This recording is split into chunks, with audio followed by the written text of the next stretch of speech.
নজর রাখবো পরবর্তী সংবাদে। রাজ্যের কৃষকদের স্বার্থে রাজ্য সরকার উন্নয়নমূলক ভূমিকা গ্রহণ করছে এবং তারই মধ্যে কৃষি এবং কৃষক কল্যাণ উদ্যোগে কার্যত কৃষকদের জীবিকা এবং মান উন্নয়নের লক্ষ্যে রাজ্য সরকারের কৃষি মন্ত্রণালয়ের উদ্যোগে এই প্রথমবার রাজ্যভিত্তিক ফার্মার প্রডিউসার অর্গানাইজেশনের কৃষি মেলার আয়োজন করা হয়েছে।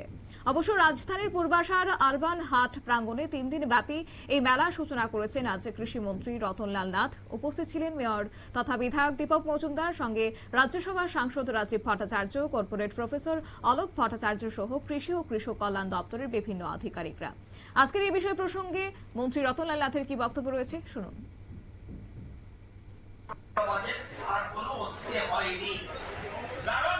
কৃষককে যদি লাভ পাইয়ে দিতে পারেন তাহলে আজকে আমরা কৃষিতে আমরা ধানে আমরা আত্মনির্ভর, মৎস্যতে আমরা আত্মনির্ভর, আমরা ভোজ্য তেলে আত্মনির্ভর নই। সেই জন্য ত্রিপুরা সরকার সবচেয়ে গুরুত্ব দিচ্ছে পাম অয়েল, ভোজ্য তেল, যে জিনিসটা ধানে আমরা পিছিয়ে আছি ত্রিপুরা রাজ্য, কিন্তু ভারতবর্ষ আমরা কিন্তু ধানের স্বয়ংভর, আমরা দুধের স্বয়ংভর, আমরা সবকিছু স্বয়ংভর, কিন্তু ভোজ্য তেলে আমরা পিছিয়ে আছি। তো আমি অনুরোধ করবো আপনাদেরকে যে সুন্দর একটা কথা পেয়েছি আমি, a farmer is a magician who produces money from the mart. একজন কৃষক, একজন জাদুঘর, সে মাটি থেকে টাকা উৎপাদন করে। Beautiful. A farmer is a magician who produces money from the mart. এবং বলছে কৃষি হলো এমন একটা ক্ষেত্র যার মধ্যে সীমাহীন সম্ভাবনা রয়েছে। আজকে এফপিওদের, এফপিসিদের এবং কৃষকদের আমি নতজানু প্রদান করতে হয়।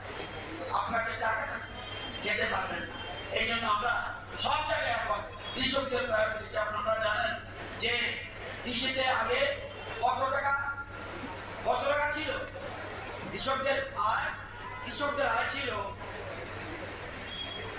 আমরা আসার আগে এই রাজ্যে কৃষকদের আয় ছিল মাসে 6,580 টাকা। আজকের তারিখে কৃষকদের আয় হলো 13,590 টাকা।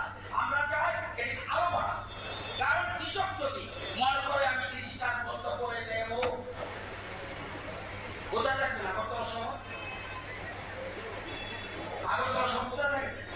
তাই সবার আগে ঠাকুর ঘরে যাওয়ার আগে, ভগবানের ঘরে যাওয়ার আগে সবাই আগে কৃষককে প্রণাম করা উচিত, যিনি আপনাকে বাঁচিয়ে দিয়েছেন।